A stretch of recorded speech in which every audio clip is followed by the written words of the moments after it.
반갑습니다. 목회상담의 이주영 목사입니다.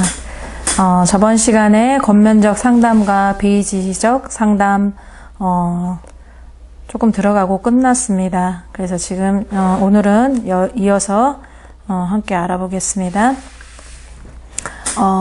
지금까지 지시적 상담, 비지시적 상담, 그 다음에 겉면적 상담을 알아봤어요.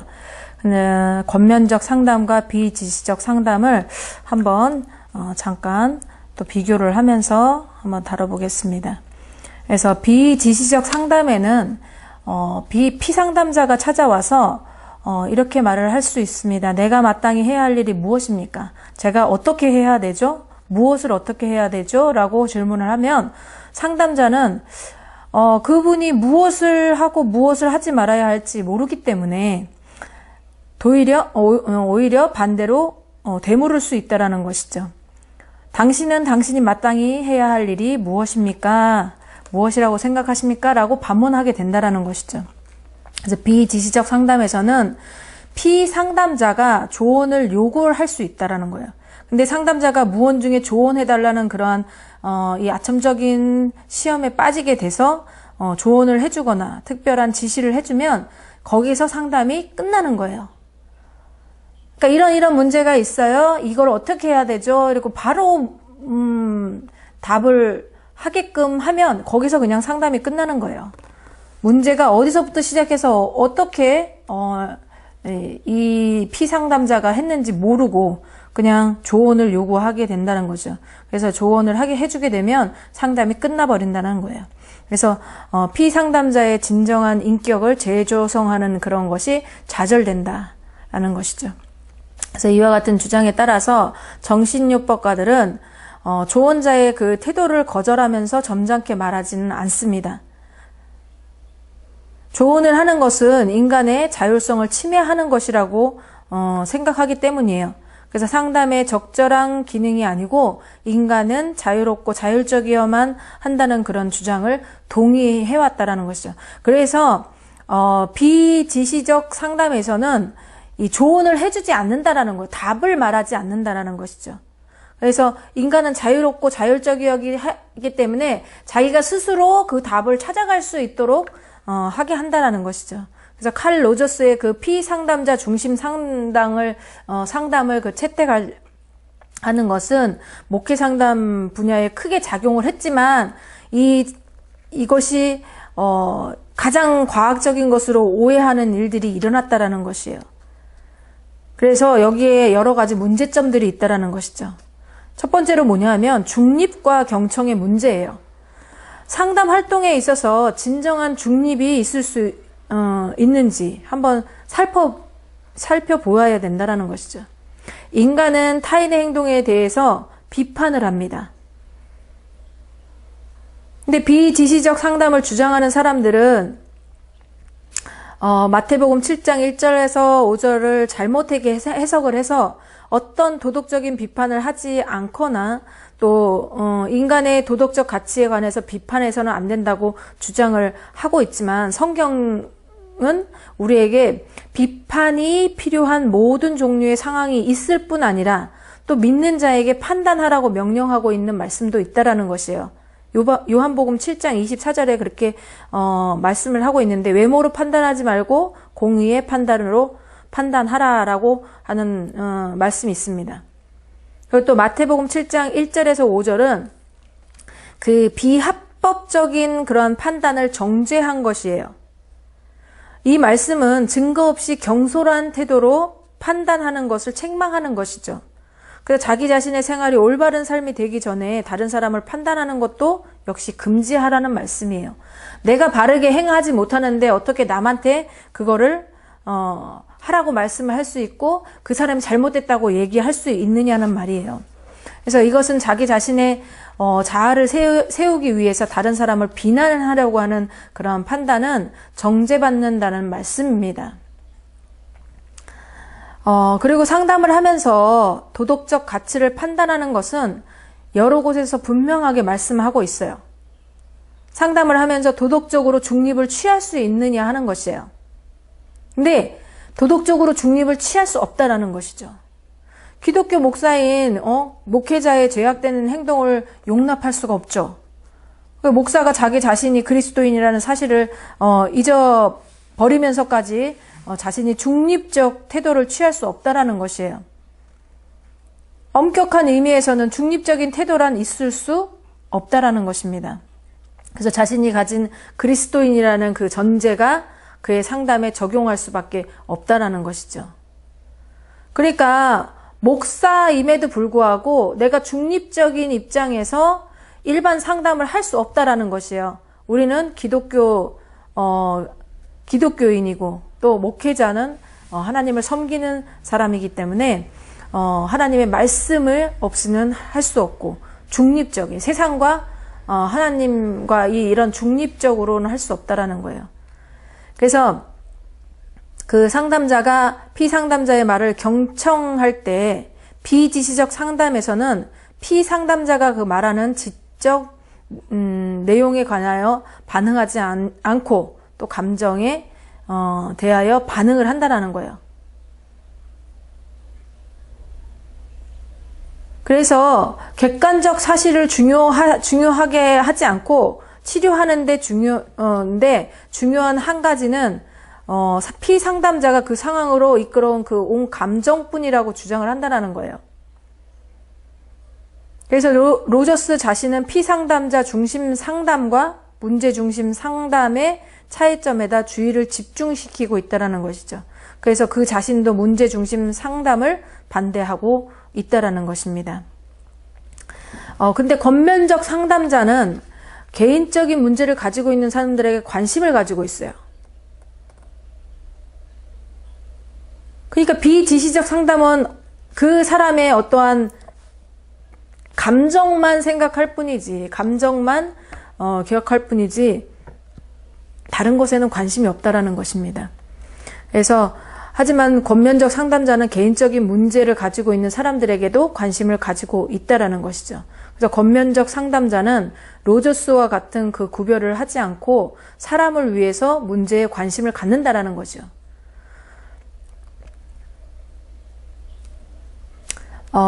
이것이냐 저것이냐 선택하는 대신에 겉면적인 상담자들은 자기가 맡은 바 책임에 충실을 기한다라는 것입니다. 그래서 상담에서 경청이란 가장 중요하지만 겉면적 상담에서는 성경의 원리에 따라서 사연을 듣기 전에 대답하는 자는 미련하여 욕을 당하느니라라는 그 말씀에 순종하고 있다라는 것이에요.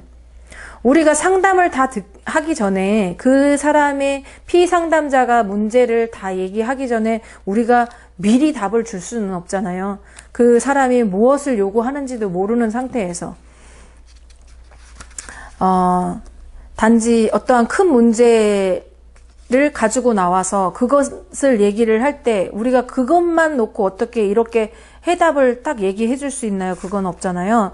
그래서 그 피상담자가 이러한 문제가 있는데 이러한 문제는 이렇게 해서 생겼고 또 자기는 자기 자신은 이렇게 해서 반응을 했고 하다 보니까는 이 문제가 해결되지 않고 굉장히 힘든 부분들이 있다고 이렇게 끝까지 얘기를 들어야 된다라는 거예요. 그래서 우리는 잠언 18장 13절 말씀에 순종을 해서 우리가 그 말을 다 듣기 전에 대답하는 자는 미련하다라고 말씀하고 있기 때문에 우리는 끝까지 다 그 사람의 말을 듣고 이렇게 대답을 할 수 있다라는 것입니다. 말씀에 순종하는 것이죠. 그럼 진정한 피상담자의 문제를 보면 비지시적 상담에서는 피상담자 중심이라고 하는데 누가 진정한 피상담자 중심인가 하는 문제가 대두되고 있어요. 그거는 비지시적 상담자들이 피상담자들에게 관심이 없다고 말씀을 드렸잖아요. 이 사람들은 피상담자의 어떤 개인적인 생각이나 뭐 이런 것들을 그러한 것들에 관심을 두는 게 아니고 그냥 감정 하나만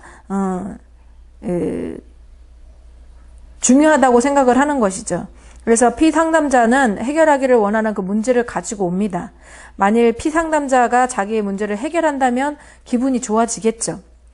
근데 로저스 학파의 상담자들은 단지 1차원적인 그러한 인간으로서 피상담자를 대할 뿐이고 그 다음에 감정만 그 매개체 역할을 한다라는 것이죠. 그래서 그들에게 피상담자가 생각하는 것은 조금도 중요하지 않다라고 보시면 됩니다. 그래서 피상담자의 그러한 문제는 흔히 있는 것이고 또 자료만이 재미있는 것이라고 이 비지시적 상담자들은 일축해 버린다라는 거예요. 그래서 피상담자는 그 문제와 그렇게 그 비지시적 상담자들과 할 때 그 문제를 놓고 계속 싸우고 있다라는 것이죠. 그런데도 불구하고 비지시적 상담에서는 피상담자의 반응이 두려워서 그 자료를 무시해버리고 또 피상담자에게 관심을 거두는 사람은 바로 상담자 자신이라는 거예요. 이게 이렇게 해가지고 상담이 되겠습니까? 이러한 상담자는 단지 감정으로 피상담자의 인격을 재해석한다라는 것이에요. 이게 이성적으로 보지 않고 감정적으로만 그 사람을 대한다라는 것이죠. 상담자가 권면적 상담으로 피상담자의 생각뿐만 아니라 감정도 똑같이 할 때에 비로소 상담자를 전인격적으로 대하는 것이라고 말을 하고 있어요. 이게 뭐냐 하면 피상담자의 생각도 또 감정도 다 들어준다라는 거예요. 다 들어주고 이 사람을 전인격적으로 대한다라는 것이죠. 그래서 상담자들은 피상담자의 그 문제와 피상담자가 그 문제와 싸우고 있는 것에까지 순수한 관심을 기울여야 된다라는 것이에요. 우리가 한 가지만 볼 수 없어요. 그 사람이 우울한데 그 우울함만 보고 그것만 그 우울함에서 벗어났다라고만 그 감정만 생각하면 안 되고 이 사람이 왜 우울했으며 이 사람이 그 우울함을 어떻게 생각하고 어떻게 헤쳐나갈지 이런 것들까지 다 들어봐야 된다라는 것이에요. 그래서 이 사람의 이 전반적인 생활까지도 우리가 관심을 기울이고 들어줘야 된다라는 것이죠.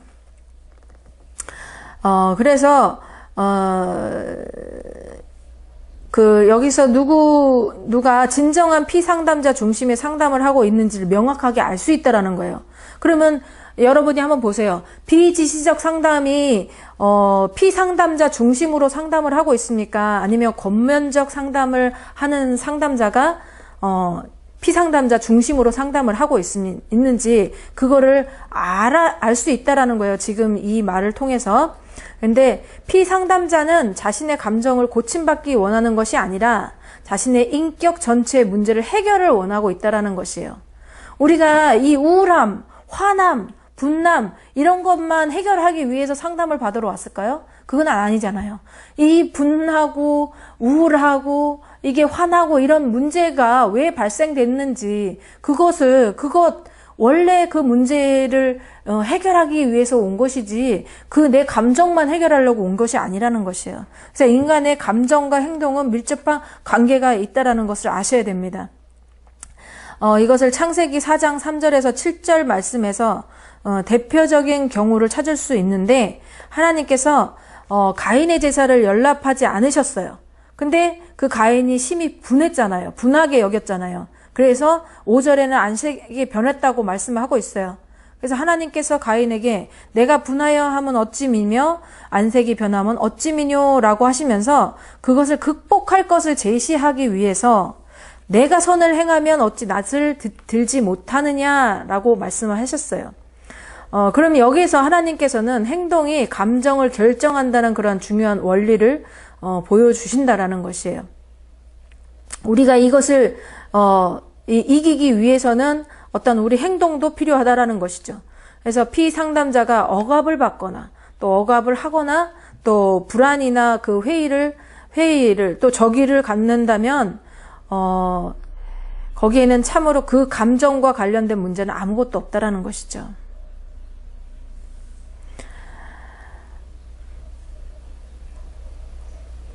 그의 감정이 즐겁지 못할지라도 진정한 문제가 감정이 아니라 행동인 것은 틀림없다라는 것을 아셔야 됩니다. 그래서 해결책은 직접적으로 그 기분을 전환시키는 데 두고 있을 뿐이므로 증상을 회전시키는 것은 이상의 아무것도 아니라는 말입니다. 그래서 진정한 상담자는 인간의 감정보다 그 원리에 관심을 가지고 있으며 근본적인 해결 방안을 모색하고 있어야 된다. 그다음에 방법에 문제가 있는데 흔히 이제 상담자들 가운데서 비성경적인 원리를 탈피해서 방법론만 채용할 수 있다고 생각하면서 불신자의 전제에 의존하는 그런 절충주의자들이 기독교 상담에 많은 손해를 가져왔습니다. 그래서 이것을 상담의 기술과 방법이 문제가 아니라 인간의 기본적인 문제가 뭔지를 알아야 돼요. 인간의 기본적인 문제가 뭡니까? 죄입니다, 죄. 그래서 죄악된 생활 그 전체에서 나오는 것이 라는 것을 성경적 전제에 근거해야 된다라는 것이에요.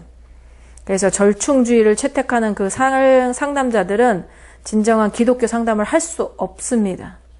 그래서 방법보다 원리가 문제되어야 되고 또 비지시적 상담과 겉면적 상담의 기본적인 차이점과 그리스도인이 취하여야 할 그러한 자세를 분명히 할 수 있습니다.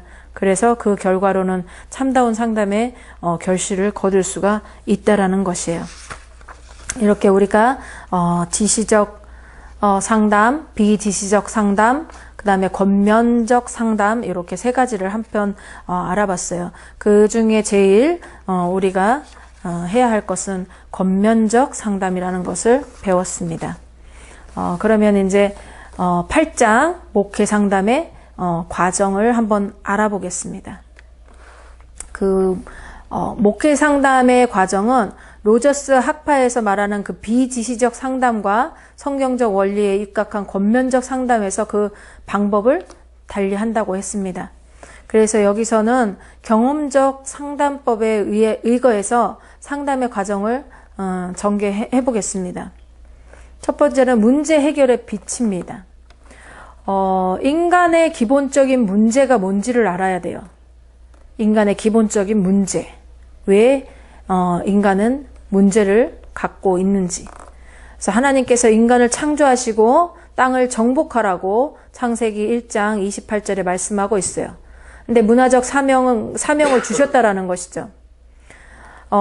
당신의 형상, 하나님의 형상으로 지음받은 인간에게 권위와 책임을 주셨어요. 그리고 왕권적 지배권으로 땅을 다스리게 함으로써 하나님의 지배권을 반영하고 있다라는 것입니다. 근데 아담이 범죄함으로 인해서 인간의 이 지배권은 상실하게 되었죠. 그리고 오늘날까지 완전히 회복하지 못하고 있습니다. 오직 그리스도 안에서만이 인간의 지배권이 참으로 반영되었다고 말을 할 수 있습니다. 성육신하고 죽음자 가운데서 살아나신 그리스도는 하나님 나라의 하늘 보좌에 앉으시도록 높임을 받으셨어요.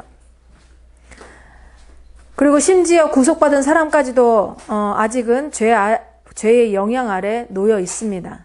죄는 땅을 다스리는 그러한 인간의 지배권을 정복시켰기 때문에 인간이 땅을 다스리는 것이 아니라 어떻게 땅이 인간을 다스린다라는 것이에요. 그래서 땅은 오히려 싸움을 시작했기 때문에 땅에는 가시와 엉겅퀴가 났다라는 것이죠. 그래서 이 땅에 사는 인간의 과제가 뭐예요? 하나님의 동산을 가꾸는 것이 아니라 생계를 꾸려나가기 위해서 땀을 흘리고 또 땅과 투쟁하는 수고를 해야만 한다라는 것입니다. 이와 마찬가지로 상담의 문제도 하나님의 명령과 정반대로 피상담자가 환경의 지배를 받는 것을 의미해요. 그러니까 하나님의 명령에 순종하는 것이 아니라 하나님의 지배 아래 있는 것이 아니라 환경의 지배를 받는다는 것이에요. 그리스도인은 무기력하고 무능한 것이 아니에요. 우리는 땅을 정복하는 것이에요. 하나님의 명령은 지금도 생명력을 가지고 있습니다. 그래서 그리스도인은 자기가 처해 있는 그런 환경을 지배하는 그 위치에 있다라는 것을 기억하셔야 돼요. 그래서 하나님의 은혜로 말미암아서 그리스도인은 자기를 둘러싸고 있는 그러한 세상을 정복하고 다스림으로써 하나님의 형상을 다시 한번 회복할 수 있다라는 것입니다. 환경에 위축되어서 자기 자신이 무력하다고 하소연하는 그런 인간의 모습은 전능하신 하나님의 형상을 왜곡시키는 그러한 비참한 것이라는 거예요. 하나님의 통치의 진정한 개념을 손상시키는 것이라는 거죠. 우리 하나님께서 인간을 만드실 때 가장 완전한 자로 만드셨고 하나님께서 가장 기뻐하셨음에도 불구하고 죄로 인하여서 우리가 모든 문제를 갖고 태어나죠. 이 문제를 해결을 해야 되는 것인데 하나님의 통치 아래 있지 아니하고 세상의 통치 아래 죄의 모습으로 살 때는 우리가 이 하나님께서 주신 완전한 하나님의 사람으로서 회복되기 어렵다라는 것이에요. 근데 그리스도인이 어떻습니까? 하나님께 영광 돌리는 것을 추구하기 때문에 무엇보다도 우리가 어떻게 해요? 이 세상을 다스릴 수 있어야 된다는 거예요. 땅을 정복하고 다스리는 것을 배워야 한다라는 것입니다. 그래서 우리가 해결할 수 있는 그 문제를 그대로 방치하는 것은 죄악의 상태에 그대로 두는 거예요. 죄악의 상태로 그대로 두는 것이에요. 그렇기 때문에 우리가 이 문제를 그대로 방치하면 안 된다라는 것이에요. 해결하지 않고 문제를 그대로 버려두게 되면 문제가 어떻게 돼요? 자꾸 커지잖아요. 그래서 그리스도인은 인간의 근본적인 문제를 해결하는데 관심을 가져야 한다라는 것입니다. 그래서 이것은 하나님의 형상의 회복이고 또 통치권의 회복이라는 것을 기억하시고 그 다음에 하나님께서 우리에게 주신 능력이 있습니다. 겉면적 상담에서 그리스도인인 피상담자들에게 금지된 말 그 가운데 하나가 뭐냐면 할 수 없다라는 말이에요. 겉면적 상담자들의 그 표어가 있는데 당신은 할 수 없다고 말할 수 없다라는 것이에요. 하나님께서는 우리에게 감당할 만한 시험을 주신다고 고린도전서 10장 13절에 말씀하고 있습니다. 그러므로 그리스도인의 경우에는 자기가 당하는 일이 특별한 경우라고 변명하는 것은 통하는 일이 아니라는 것이에요. 분명히 하나님께서 말씀을 하셨잖아요. 우리에게 당할 만한 시험을 주신다고 말씀을 하셨어요. 근데 이 시험이 하나님께서 그냥 당할 만한 시험이라고 주셨음에도 불구하고 이거를 나는 특별한 경우야, 나는 뭐 문제가 더 커, 이렇게 변명할 수 없다라는 것이에요.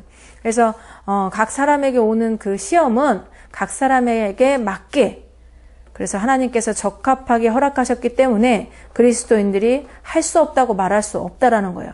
그 문제를 해결할 수 없다라고 말할 수 없다라는 거예요. 우리는 그 문제가 있는 것에서 끝나는 것이 아니고 그 문제를 주신 하나님께서는 그 답을 또 주실 수 있다라는 것이에요. 문제가 있는 곳에 답이 있다. 그래서 하나님께서는 감당할 만한 시험을 허락하시는데 그 대표적인 예가 욥입니다. 그런데 시험이라는 것이 우리의 능력으로 감당하는 것이 아니잖아요. 주께서 주시는 능력으로만 감당할 수 있다라는 것이에요. 그래서 하나님께서는 그 은혜를 주시고 또 하나님의 말씀에 지식을 주시고 또 거룩함과 성령의 능력을 힘입으면서 입을수록 시험을 감당하는 힘이 강해진다라는 것이에요. 그래서 하나님의 뜻을 행할 때에만 그 힘이 강해진다라는 것도 기억하셔야 됩니다.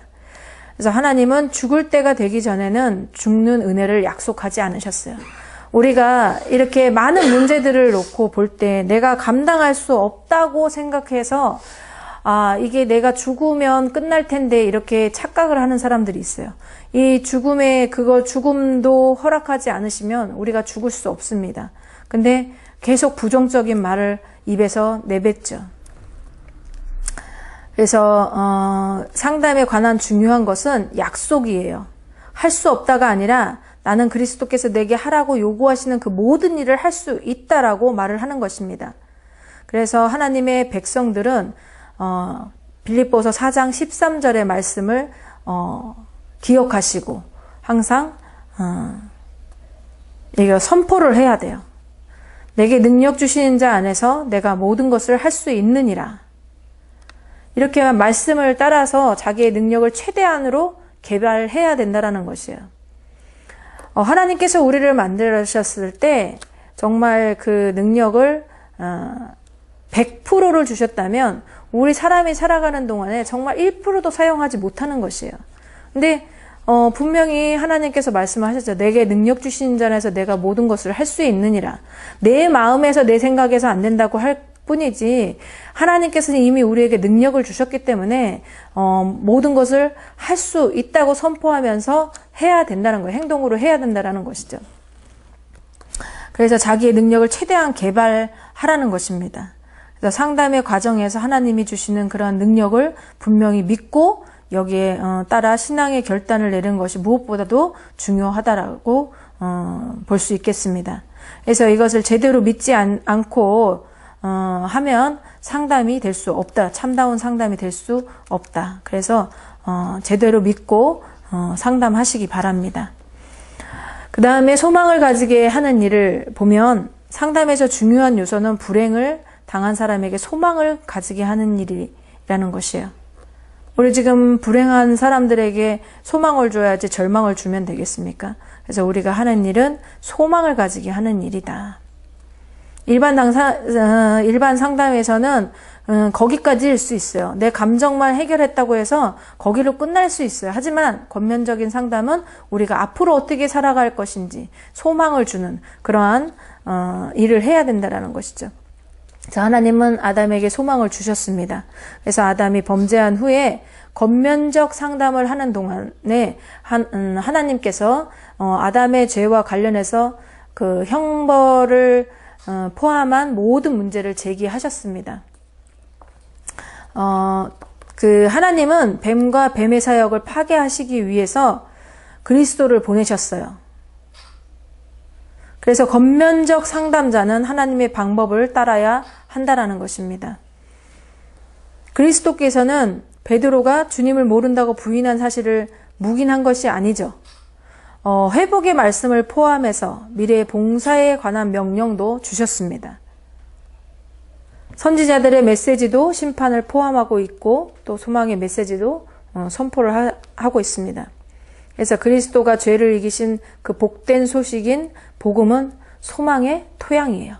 그래서 소망의 중심이 됩니다.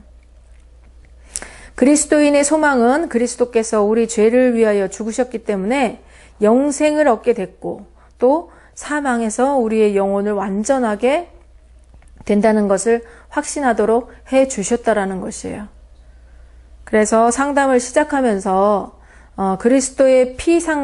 그리스도인은 피상담자에게 당신의 문제는 근본적으로 죄의 문제인 것 같다라고 말하는 것은 어때요? 그 사람을 좌절시키기 위해서 당신의 문제는 죄 때문에 그렇습니다. 이렇게 얘기를 할 때 그 사람 좌절하라고 이렇게 말을 했을까요? 아니잖아요. 오히려 소망을 주는 말이라는 것이에요. 그래서 그리스도인은 하나님께서 성경에 그렇게 말씀하셨고 또 그리스도가 죄를 이기려고 죽으셨기 때문에 죄와 죄의 영향을 취급할 수 있다는 것을 알고 있습니다. 그래서 상담자들은 피상담자들의 그 죄를 심각하게 지적해 줌으로 인해서 소망을 갖도록 해주는 그 방법을 알아야 돼요. 그래서 이 방법에 대해서는 성경에서 이렇게 성경에서 예수님과 젊은 부자 관원의 이야기를 우리에게 보여주고 있어요. 누가복음 18장 18절에서 23절에 이렇게 나와 있습니다. 그래서 죄를 가소평가하는 그런 것은 진정한 소망을 가지는데 여러 가지 난점이 있다라는 것이에요. 성경은 죄의 실상을 바로 깨닫게 하고 또 거기서 참다운 소망의 역사를 가지게 하고 있다. 그래서 죄의식은 우리로 하여금 여러 가지 능력을 개발하는데 장애 요소가 되게 하고 또 게으르고 또 진정한 소망을 가지지 못하게 한다라는 것이에요. 죄의식이 해결되지 않으면 안 된다라는 것입니다. 그 죄의 문제를 예수 그리스도를 통하여서 해결하셨는데 우리가 계속 죄를 끌어안고 살면 이 문제를 해결할 수 없다라는 것이에요. 그래서 우리가 진정한 소망을 가지지 못한다는 거예요. 그래서 예수 그리스도로 인하여 우리가 이 죄를 해결할 수 있다라는 것을 알게 해야 된다는 것이죠. 그래서 그리스도께서 우리를 위하여 십자가에서 고난을 당하셨기 때문에 그 당하셨다는 그 위대한 역사가 복음이고 또 소망의 핵심이고 또 피상담자로 하여금 진정한 소망을 가지게 한다라는 것입니다. 그래서 우리가 죄의 문제가 해결될 수 있다라는 것까지 말씀을 하셔야 돼요. 그래서 죄에 관한 문제를 보면 그리스도께서 속죄케 해주셨다라는 이 문제가 소망의 핵심이라고 말씀드렸습니다. 그러면 죄를 어떻게 보고 또 죄의 문제를 어떻게 할 것이냐라는 문제가 제기되겠죠. 로마서 6장 19절에서 그리스도인의 그 새로운 삶에 못 박았으니 과거의 모든 죄를 벗어버리라고 권면하고 있습니다. 그리스도인에게는 그리스도와 연합함으로써 과거의 삶은 죽고 새로운 삶이 그리스도의 부활과 함께 시작된 것이라는 거예요. 그래서 바울은 이 진리를 설명하기 위해서 주인과 종의 관계를 말을 하고 있습니다. 그리스도인들도 과거에는 죄에 팔렸죠. 그들은 몸 전부를 죄의 욕망에 기꺼이 복종하는 종들이었습니다. 그래서 죄가 그들의 육체를 사용한 것 같이 그들은 죄의 욕망에 순종하는 도구가 되었었다라는 것이죠. 그래서 죄가 그들을 완전히 지배하도록 하는 것은 그들이 자기 자신을 그렇게 하도록 자유롭게 방임하는 것과 같다라는 것입니다. 이러한 죄를 향한 그러한 활동에 피할 수 없는 결과가 뭐예요? 부정과 불법이라는 것입니다. 그래서 이제는 그러한 동일한 열심과 기쁨으로 그들의 모든 지체를 의를 가져오는 목적에 순종하여서 하나님께 드려야 한다라는 것이죠. 우리의 몸을 부정과 불법에 내어주지 말고 하나님 앞에 순종하여서 드려야 된다라는 것입니다. 그래서 잠언은 죄악된 습관과 노예가 되는 것을 반대하라고 분명히 경고하고 있어요. 그 죄악된 습관을 없애기가 어렵죠. 근데 그 습관을 그대로 두면 어떻게 되겠습니까? 그 습관이 피상담자를 더욱 세게 묶을 것이고 또 피상담자는 자기 자신을 죄의 줄에 매이게 할 것이라는 거죠. 죄의 줄에 매이게 됨으로써 죄의 포로가 된다는 거죠. 그래서 죄의 포로가 어떻게 해방되느냐 하는 문제가 가장 심각하죠. 그걸 심각한 것을 제시해야 된다는 것이에요. 창세기 4장 3절에서 7절 말씀에서 가인의 행동은 하나님께 제물을 드리는 그 과정에서 하나님을 기쁘시게 하지 못하였고 또 하나님께 바른 반응을 보이지 못했다라는 것이에요. 그래서 가인에게 있어서 유일한 소망이 무엇이었을까요? 회개잖아요. 회개하고 행동을 변화시켜서 죄악된 유형을 깨뜨려야 되는데 그래야 죄를 정복하는 것인데 가인은 그렇게 하지 않고 오히려 회개하지 않고 핑계만 대고 그렇게 했다라는 것이에요. 피한 것이죠. 그 죄의 문제에 대한 그 부분을. 그래서 죄의 문제에 대한 해결이 뭐냐 하면 자신의 변화가 되는 것이에요. 죄의 문제에 대한 해결. 그래서 이것은 그리스도께서 당하신 속죄의 죽음을 믿고 받아들이는 데서 오는 것이라는 겁니다. 그래서 상담의 실제적 문제를 한번 보겠습니다. 상담을 구체화하기 위해서 실제적인 문제가 제시되고 또 이를 교정하기 위한 그러한 방안이 강구되어야 되는 것입니다. 상담자는 피상담자가 문제를 제시하는데 귀를 기울여야겠죠. 어떤 피상담자가 나는 항상 피곤하다라고 말을 한다면 상담자는 여기서 그러세요? 많이 피곤하세요? 이렇게 끝나는 것이 아니라 그 다음 단계로 유도를 해야 되잖아요. 그래서 피상담자의 문제를 발굴하기 위해서는 상담자는 논리적인 질문들이 필요하다. 예를 들면 이렇게 나는 항상 피곤해요. 이렇게 얘기했을 때 상담자가 이렇게 당신은 잠을 얼마나 잡니까? 라고 또 질문을 통해서 또 답을 들을 수 있겠죠. 그래서 피상담자가 이렇게 말을 합니다. 나는 지난 2주간 동안에 하루 평균 5시간을 잤습니다. 라고 대답을 해요. 그럼 상담자는 다음에 필수 조건을 제시하려고 찾으려는 노력이 있어야 된다라는 것이죠. 그러면 상담자가 이렇게 물어봅니다. 상담자가 당신은 잠을 자기 위해서 무엇을 했습니까? 라고 물어요. 그럼 피상담자가 TV의 심야 프로그램을 시청했습니다. 라고 이렇게 문제를 얘기를 하면서 이야기를 전개해 나간다라는 거예요. 그래서 전형적인 제시의 문제는 나는 억압을 당하고 있다. 나는 사람을 만나는 것이 두렵다. 사람이 나를 무시한다. 나는 나 자신의 길을 갈 때 장애가 많다. 등 여러 가지 문제가 있을 수 있습니다. 그래서 상담자는 피상담자의 그 문제 제시에 관심을 가지고 여기서 문제점을 발굴하는 노력이 있어야 된다라는 것이에요. 그 다음에 행위의 문제가 있습니다. 제시의 문제 다음에는 행위의 문제가 거론되어져야 돼요. 행위의 문제에서 중요한 것은 생활의 문제예요. 그래서 생활의 문제들에 관해서 빈약한 행동적인 반응을 하는 그런 특별한 방법이 있다는 점입니다. 그래서 우리는 행위의 문제에서부터 필수 조건의 문제에 이르기까지 일반화할 수 있습니다. 피상담자들은 행위의 문제를 해결하기 위해서 조급하게 노력하는 경향이 있어요. 그 피상담자들이 자기에게 주어진 그러한 직접적인 압력이 제거되었다고 상담을 중단한다면 어떻게 되겠습니까? 피상담자가 더 어려운 문제에 부딪히게 된다라는 것이에요.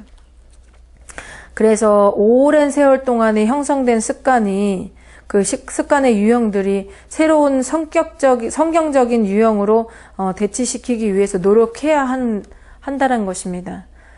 그렇지 않으면 피상담자가 생활에서 겪고 있는 당면해 있는 그 다음의 위기를 평상시와 같은 그런 죄악의 방법으로 취급하려고 상담하지 않는다는 것이죠. 행위의 문제는 단순히 이러한 태도로 문제를 취급하는 중요한 한 가지 신뢰에 불과하다라는 것입니다. 그래서 행위 문제를 상담자가 취급함에 있어서 표면적인 것만으로 해결하려고 노력할 것이 아니라 가장 근원적인 문제를 해결하도록 해야 된다라는 것입니다. 이것이 성령님께서 많이 하나님의 말씀을 통해서 가져다 줄 수 있는 중요한 인격의 변화를 필요로 하고 있다라는 것이에요. 만약 근본적인 문제를 외면하고 그 행위의 문제만 다룬다면 그런 충분한 인격적 변화가 없이도 행위의 변화가 올 수 있는 것이라는 거죠.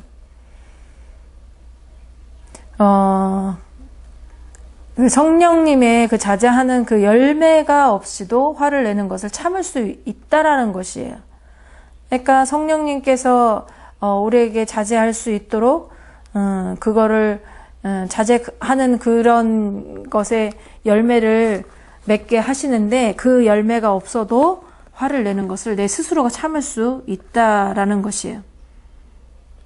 그런 것과 같다라는 것이에요. 그래서 상담자는 행위의 문제에 있어서도 솔직한 대답을 해야 된다라는 것이죠. 피상담자의 행위가 성령의 역사로 인한 인격적 변화에 근거하도록 바로 지도해야 된다라는 것입니다. 그래서 성경적 근거를 통해서 이해시켜야 된다.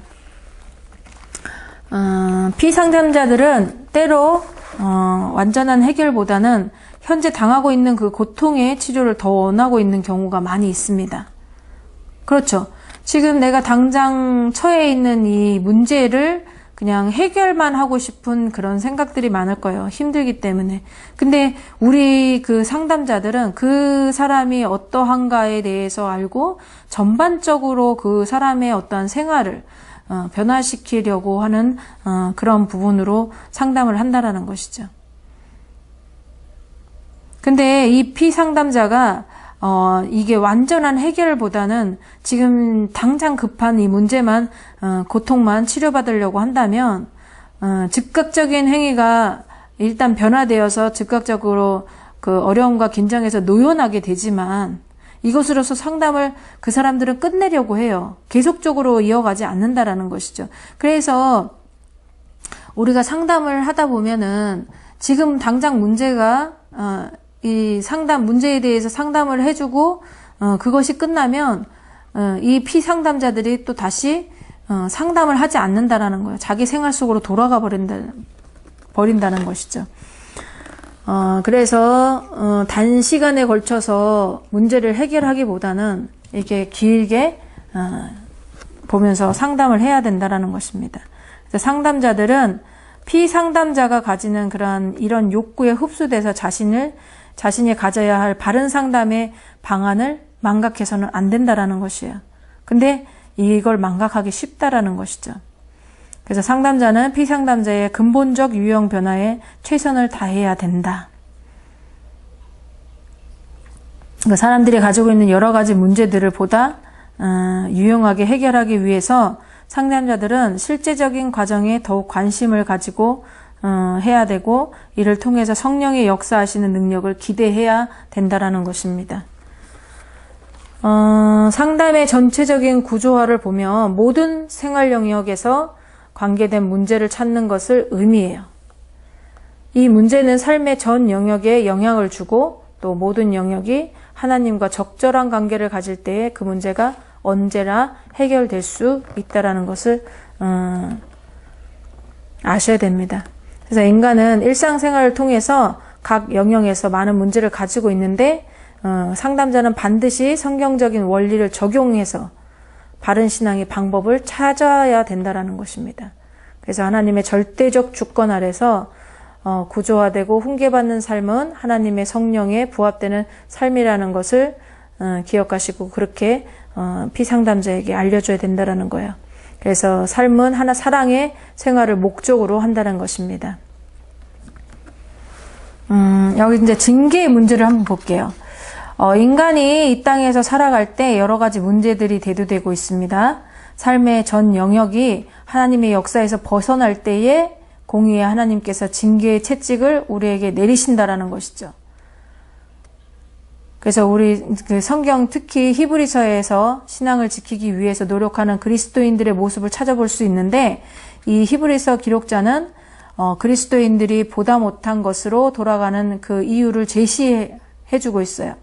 히브리서 12장에서 그리스도인들이 보다 못한 것으로 돌아가는 그 이유를 제시하였는데, 하나가 뭐냐면 너희가 죄와 싸우되 아직 피 흘리기까지는 대항치 아니하고라고 4절에서 지적하고 있어요. 또 하나는 또 아들들에게 권하는 것 같이 너희에게 권면하신 말씀을 잊었도다라고 5절에 말씀하고 있습니다.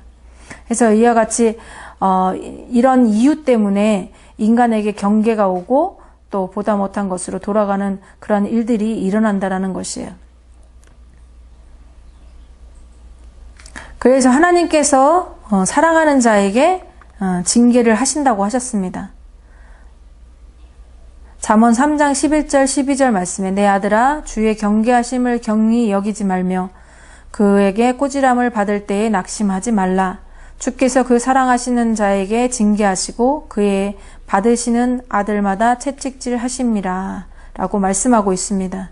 그래서 이 징계란 하나님 아버지께서 그가 사랑하는 자들을 염려하는 것으로 나타내셨어요. 그래서 우리가 하나님의 아들이라는 것을 증거하신다는 그 사실을 다시 한번 기억하셔야 되는 것입니다.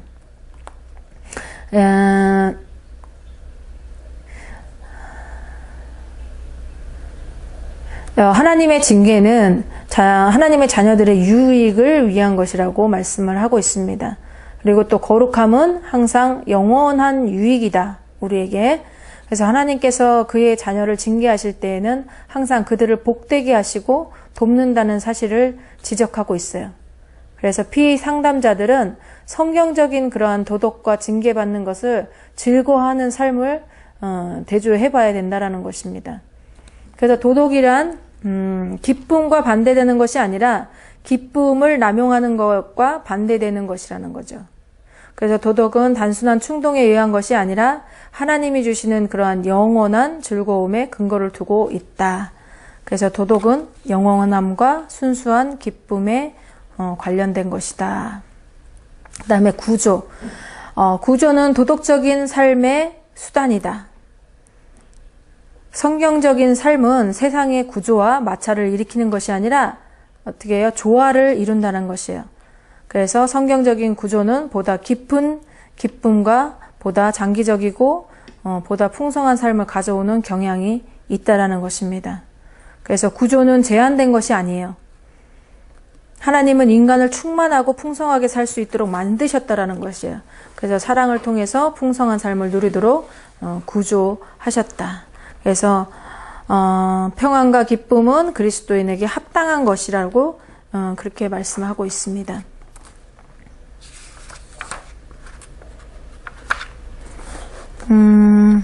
그래서 거룩함은 항상 선한 결과를 가져온다는 것을 기억하시고, 그 다음에 죄악된 인간의 징계는 불완전하다는 것을